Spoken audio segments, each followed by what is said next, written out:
doing voice for erotic, not erotic.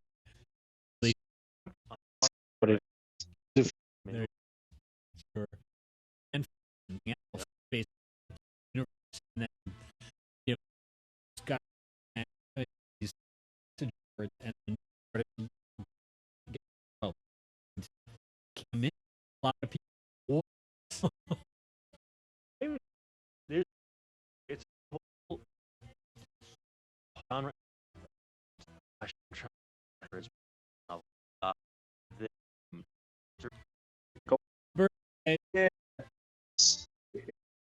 Italian, the whole, Conan and magic and the whole bit. Yeah, the barbarian. But so, damn, he did. it's really strange. So That's the American dream. I mean, but like, do people just want to read this stuff to laugh or to get turned on? I have a hard time believing. Again, go on. Sorry. For sure, his are comedic. Yeah. There's a whole.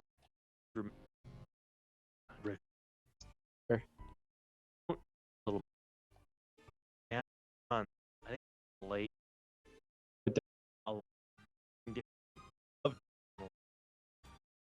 Oh, I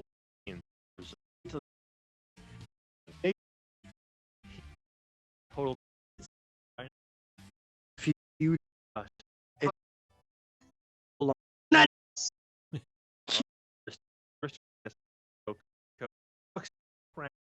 right? You're very if they include dog. Though, but yeah, in kind of a sideways way, which is it's a while back now, and it had the guy who did Porky Pig, Mel Blanc, the guy who does yeah. You know what I'm talking about? Yeah, somebody was telling me that this. One of the things that taught me like a lot of the basics when I was first getting into voice, the ideas, and it also gave me the knowledge that if you can't act, it doesn't matter how many voices you can do. You're right. 100% right. 100% right. That was like the other half. Like that was the one thing. Especially the knowledge that there is a top tier. And until those people, somebody retires, Mark Hamill, and TV series. Green Lantern and right. Nathan Fillion played the Green Lantern for a long time, or he played Hal Jordan anyway. Anyway, the point being is that the guy that took the place of him, he just did a perfect copy of those two people, which is what people want to hear. Yeah. And he was able to hold it and do everything they wanted. Yeah. It's like if anyone seen Avatar, and had after. Yeah, Jesus. And you're without going. Rocco. How do you fill those shoes? Yeah, and he did a pretty good job, but it's like you can hear it. And it's not just in his delivery; it's in general. Oh yeah, out back and tried to redo it. The voice actor wasn't bad, but it's really difficult. And you know what I found? Did you watch the second series? Korra. Yeah, Korra. Yeah. Did you notice who picked up so many voice parts in that? Hello, listeners. I know that it was one person did like 15 different ones. I couldn't tell you the actor though. You'll be so surprised. It's the actor. Incredible or not incredible? He's in Invincible. Invincible. Yes. Yeah, he's in the new Invincible. This also, guy is every fucking where. Yeah. Yep, he is incredible. Why can I not remember his friggin' name? And then all the you can see his face. or State Farm commercials. Yep, State Farm. Yep. Yeah. Yep.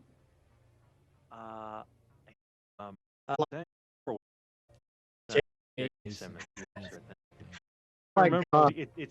reminds me of JJ. Yep. Jameson. There's a J in there. Yeah, I think if anything else, so because I came into the voice acting thing from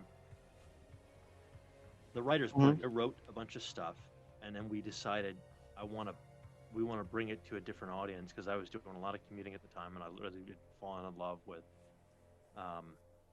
again, Sean Pratt and or not Sean Pratt, Scott Pratt and all these things, and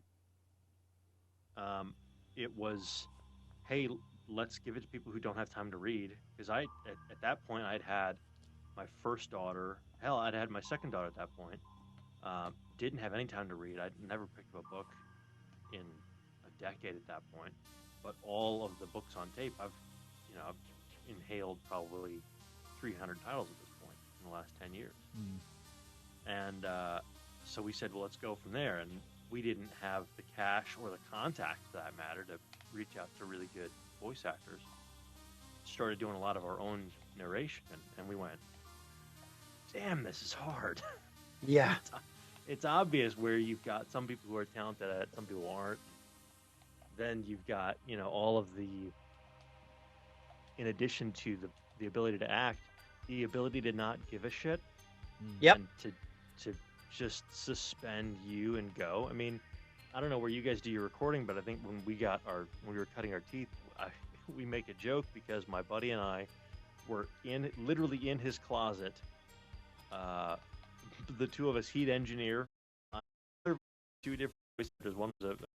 There's one scene in which we have someone shout, "Don't fucking touch me!"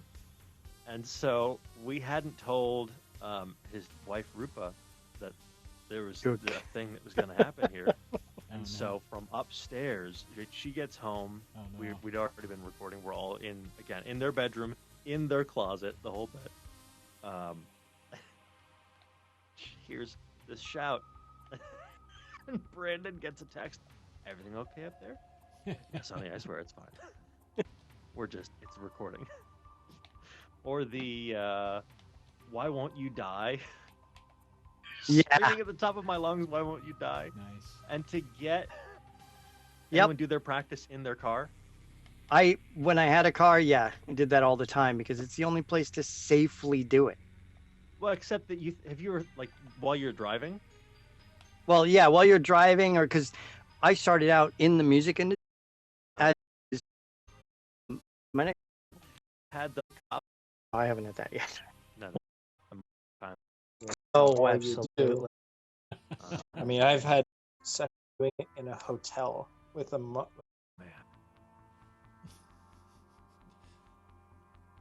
Are you there, Glenn? What happened? Oh, Glenn went away. Did we lose him? We don't hear you. It's Glenn. funny because Two queen beds. Oh, there you are. So there it we was like, oh my god. Yeah, you can't so get away from perfect. Yep. You know what's interesting is, I don't think that, I think voice acting is one of the other places where your ability to get outside the typecast Yes. is unparalleled. Yes. Because there's so many people that like you hear, like Peter, who was here earlier. You hear Peter's voice, and when you see Peter, you're like, okay, I can see how that voice fits him, but not really. Right. You know? That's funny. Sort of. And you were talking about doing the full cast was Stephen King's The Mist. And feel sucked into it. Actually, the ironic part there is that it wasn't that one. It was the same reason though. Dune has the full voice, but it was so poorly produced because they either they didn't have a good production staff or they didn't have a good something, but they switched characters multiple times. So Baron Harkonnen is voiced by at least two different actors. Oh man. And they're not even consistent where it's like it switches midway through the thing and then it stays that way. They switch back and forth. And the narrator will sometimes pick up all of the lines for like a big section. I've never understood it, and I went, I can do better than that. I know I can do better than that. And so it was where we got into, and now the sound design. Oh, I love sound design. Yeah. When I first got into producing audio. There was and I've watched fiction between Fallout, video game Oh, Fallout, absolutely. and brace yourself, My Little Pony. Right. I remember hearing. I'm not about that. joking. No, I remember. And Okay. it was world famous. Yeah. Like it was enormously popular How because does there's that a huge. happen? I don't know. Like I randomly came across it. It's a 45 chapter novel, and I Oh, read it over a stuff. weekend because it narrated it for like 25 chapters or something like that, 21 chapters, and I got his permission. I used his narration, and I started doing it on YouTube. And I got actors together, and my first like 5 or 6 episodes were half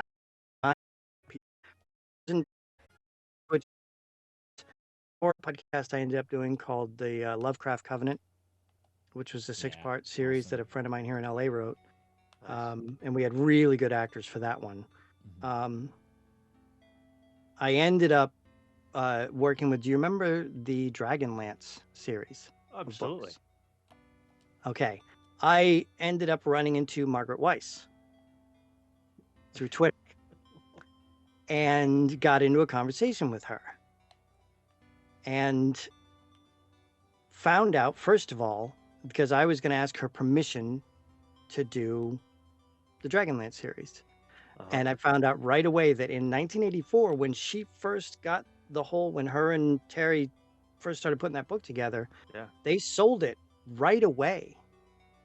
That whole series was sold to TSR Games, which of course is now White Wolf, or not White Wolf, West, what are they called? Wizards of the Coast. Wizards of the Coast. Thank you. Yeah. So they own all of that stuff now. Oh yeah, and don't fuck around with those guys. Right. No, but here was the cool part is that I got which was why I was so surprised. In one of the posts you put in, was it in the other horror thing? There was something about I got Boyd to do Flint Fireforge for that production. We did a teaser trailer, so I got him and like 3 or 4 other people. I got Flint Fireforge, Tanis Half-Elven, the Kender, and like goblins and that hobgoblin or whatever it was. And I did like stuff. Southern Gothic. Okay.